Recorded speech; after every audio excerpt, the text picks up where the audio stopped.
Siguiendo lo que empezamos a ver la semana pasada con respecto a Grecia, la semana pasada recuerden que estuvimos viendo lo que son las culturas prehelénicas centradas en las civilizaciones cretomicénicas y la cultura cicládica que es anterior a esas dos. En el día de hoy lo que quería darles clase, pero bueno, me vi imposibilitada, era presentarles la cultura griega. Algo de esto estuvimos viendo el año pasado. La idea de esta clase en particular era recordarles todo ese contenido, armarles una idea de la historicidad de Grecia y de cómo se formulan las características esenciales de la cultura, para la semana que viene seguir con el análisis de la producción filosófica, literaria de esta cultura en particular. Como primer elemento a presentarles es la historicidad de toda la cultura. Lo que vamos a tener es que hacia el siglo XII a.C., las culturas o las civilizaciones cretomicénicas caen, se desintegran de alguna manera o dejan de existir como entidades culturales que inciden en todo el territorio. Y así es que se inicia la llamada Edad Oscura o Etapa Oscura, que se produce entre los siglos XII y el siglo VIII a.C., y está caracterizada por lo que se conoce como diáspora poblacional. Ahora en las próximas diapos vamos a seguir explicando todo ese concepto, pero para esta línea histórica una palabra clave que define esta etapa es esta diáspora. El segundo momento se produce entre el siglo VIII y el siglo V a.C.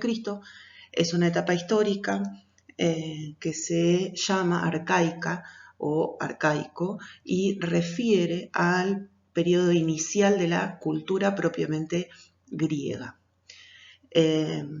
La palabra clave para asociar con este periodo es la formulación de las polis griegas.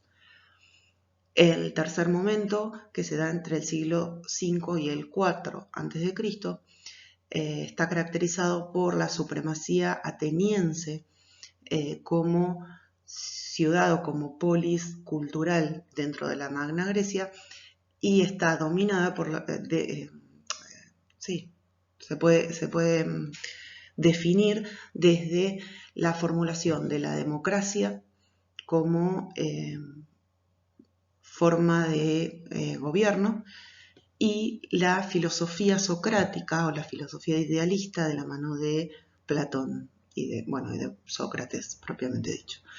Y el cuarto momento de esta formulación de la civilización griega se produce entre el siglo IV y el siglo II a.C. Es una etapa que se denomina helenístico o helenismo y comienza con la muerte de Alejandro Magno.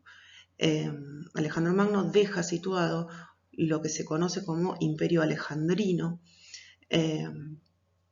que lo que hace es desperdigar, si se quiere, la cultura griega, no solamente por la unificación de las polis griegas, sino que también conquista territorios del norte de África y del cercano oriente, toda la zona de Mesopotamia, los persas y demás, quedan bajo el dominio griego o heleno, y durante estos 2 siglos, si bien hubo un predominio inicial de la cultura griega, empieza de a poco resquebrajarse a partir de la muerte de Alejandro y termina cayendo en el siglo II, hacia el 146 a.C.,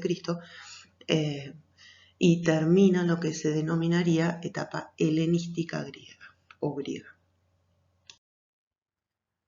Lo que vamos a ir haciendo en las próximas diapos es caracterizar de alguna manera cada uno de esos periodos que nombré en la diapositiva anterior, para que ustedes vayan organizando qué es lo que sucede en cada uno de esos periodos o que define a cada uno de esos periodos, y en el próximo video explicamos otra de las características griegas.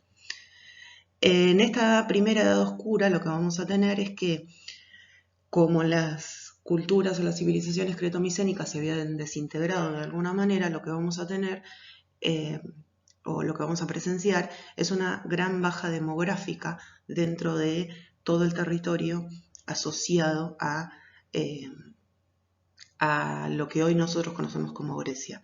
No tenemos grandes ciudades, estados, no tenemos grandes reinados, sino que lo que vamos a ir encontrando son grupos muy reducidos eh, con una población que se dispersa en el espacio, que no hay o no encontramos un eje unificador o una cultura unificadora dentro de todos esos grupos. Por eso se habla de diáspora.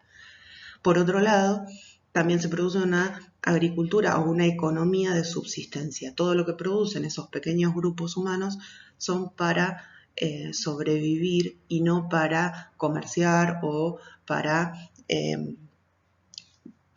generar un estoqueo de producción. Por lo tanto, no hay nada, no hay ningún tipo de producción de guardado o de alfarería o de silos que nos permitan hablar de una cultura que se está organizando económicamente. Y por otro lado, por eso también se denomina edad oscura, es que desaparece la escritura y el registro de cualquier tipo. No hay registro arqueológico que a nosotros nos permita hablar de una cultura unificadora. No hay tablas con escritura, no hay ningún tipo de registro, ni de grandes arquitecturas, ni de grandes esculturas. Por lo tanto, por eso nosotros hablamos de una etapa absolutamente oscura. ¿Por qué? Porque no se conoce del todo qué es lo que sucedía en esos pequeños grupos humanos. A partir del año 776 o del siglo VIII, que es el registro de los primeros Juegos Olímpicos de la antigüedad, encontramos el inicio histórico del periodo arcaico griego. Este periodo, que va a ser de unos 3 siglos, lo que vamos a tener es que empieza a producirse una unificación cultural, si bien dentro de lo que es el territorio, lo que vamos a presenciar es la existencia de polis separadas. Acuérdense del concepto de ciudad-estado, que es justamente esta polis o poleis en plural, que lo que implica es que son estados autosuficientes, autónomos, que tienen un manejo que es propio de cada una de esas polis.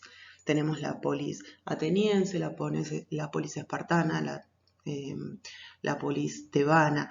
Entonces, lo que vamos a tener son todas ciudades-estado autogobernadas, autónomas, que comparten algunos rasgos que a nosotros nos permiten pensar en una cultura relativamente unificada. ¿Cuáles son esos rasgos?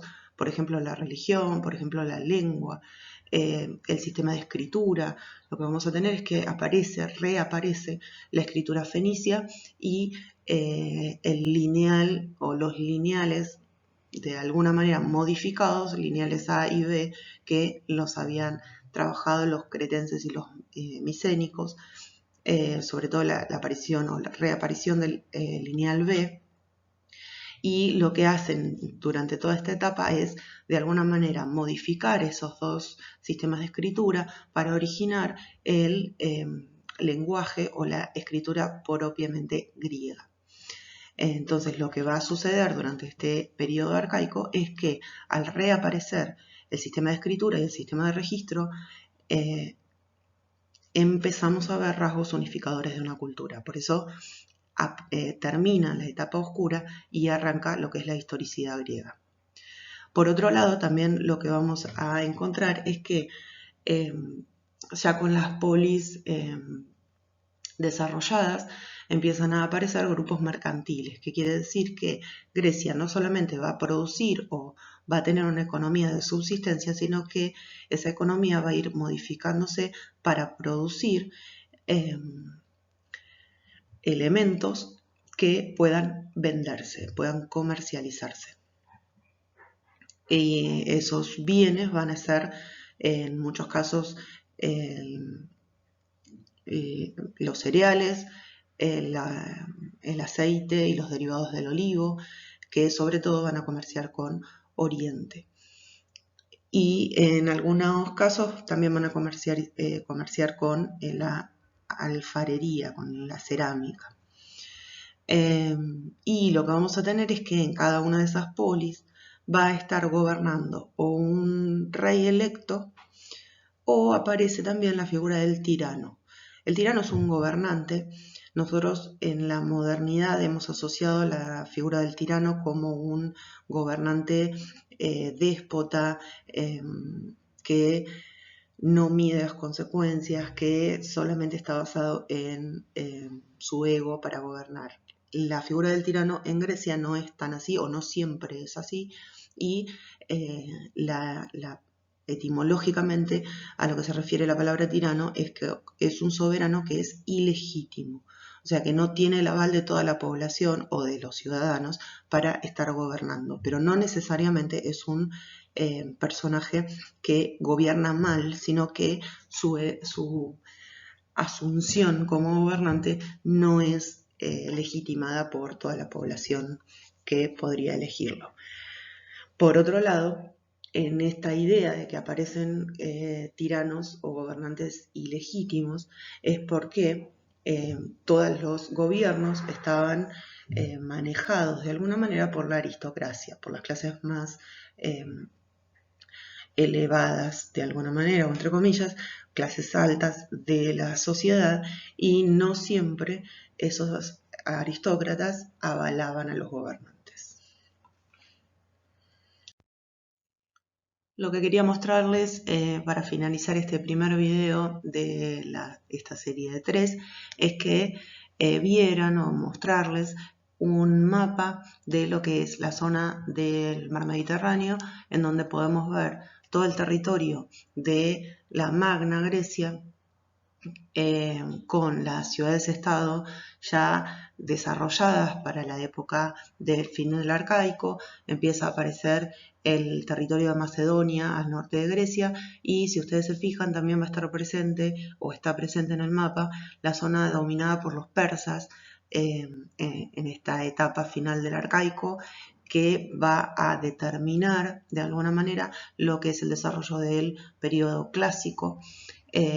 Y justamente la presencia de Macedonia ahí es porque también hacia final del clásico va a tener una importancia histórica muy